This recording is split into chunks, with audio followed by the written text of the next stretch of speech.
to Through the Bible.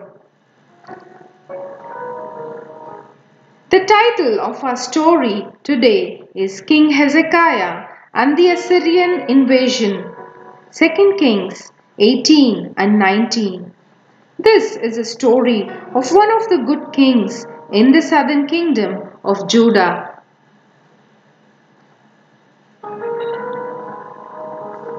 Before Hezekiah became king of the southern kingdom of Judah, people had disobeyed God and worshipped false gods.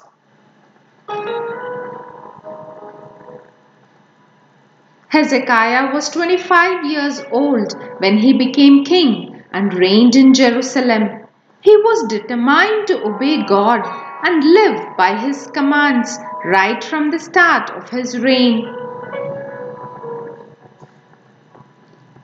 Hezekiah ordered that altars to false gods be smashed to pieces. He broke up the bronze snake Moses had made as people were worshipping that too. He ordered that poles erected to honor the idol Asherah be cut down. In the first month of his reign, Hezekiah opened the temple and repaired the doors. The Levites were told to consecrate themselves to God and then purify the temple. It took them 16 days to remove things that should not be in the temple, clean it up, and get the building ready to worship God as He had commanded.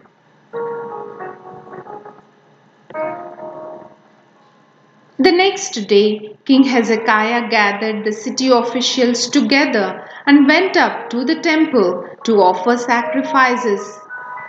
Levites led the worship, playing trumpets, cymbals, harps, and lyres, just as they had done in the days of King David. The king and his officials knelt down before God and sang praises. Everyone was happy that the services at the temple had been restored so quickly. Invitations were sent out to Jews in the northern and southern kingdoms to celebrate Passover, and a large crowd assembled the next month in Jerusalem. It was a happy occasion, and God heard their prayers. People returned home to destroy any other altars that had been made to false gods.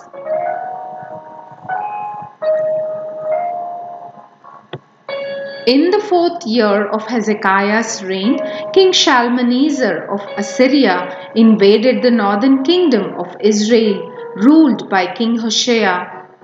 God had warned these Jews that unless they stopped worshipping false gods and obeyed him, they would become slaves of the Assyrians. The Assyrians laid siege to Samaria and 2 years later captured the city. The inhabitants were led back to Assyria as captives, just as God had warned.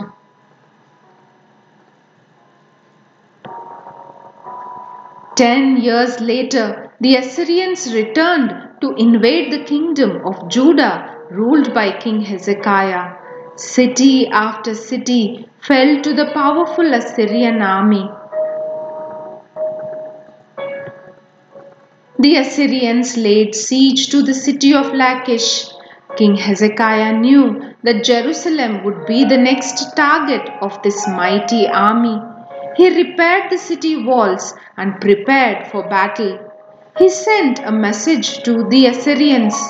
I have done wrong in siding with the Egyptians. I will pay whatever you demand of me to withdraw. The king of Assyria demanded payment of 300 talents of silver and 30 talents of gold. So Hezekiah gave him all the silver and gold in the treasuries of the royal palace and the temple.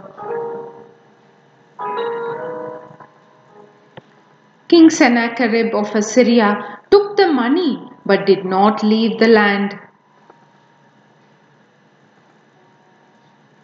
Instead, he sent his supreme commander, his chief officer, and his field commander with a large army from Lachish to King Hezekiah at Jerusalem.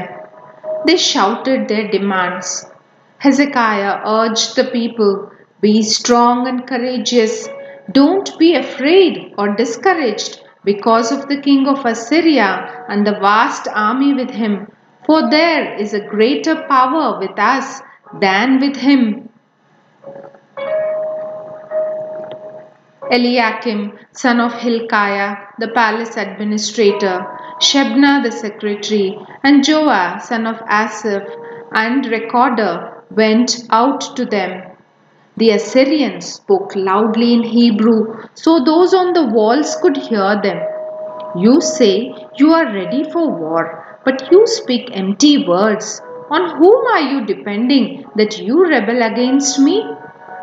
Hezekiah's men asked them not to speak in Hebrew so that those in Jerusalem could hear them, but the Assyrians refused.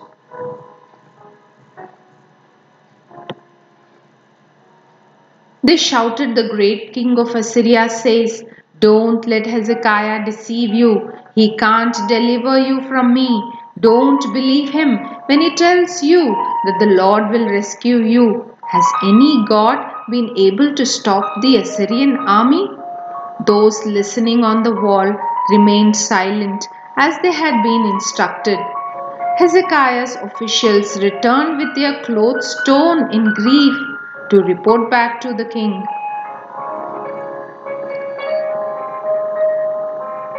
When King Hezekiah heard their report, he tore his clothes, put on sackcloth, and went into the temple of the Lord.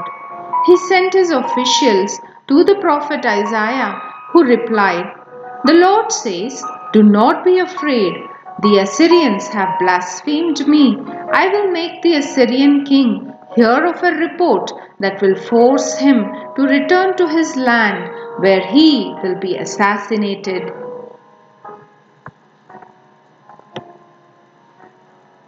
Just as Isaiah had said, King Sennacherib heard the Egyptians were marching to fight him. The arrogant king sent Hezekiah a message which read, "Do not let the God you rely on deceive you.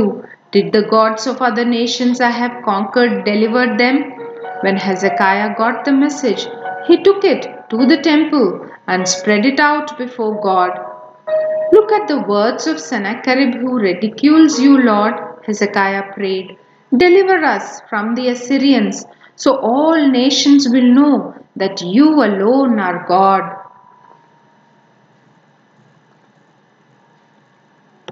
Isaiah the prophet had a message from the Lord for Hezekiah. "The king of Assyria will not enter the city or build a siege ramp against it. He will not enter the city. The Lord will defend Jerusalem and save it."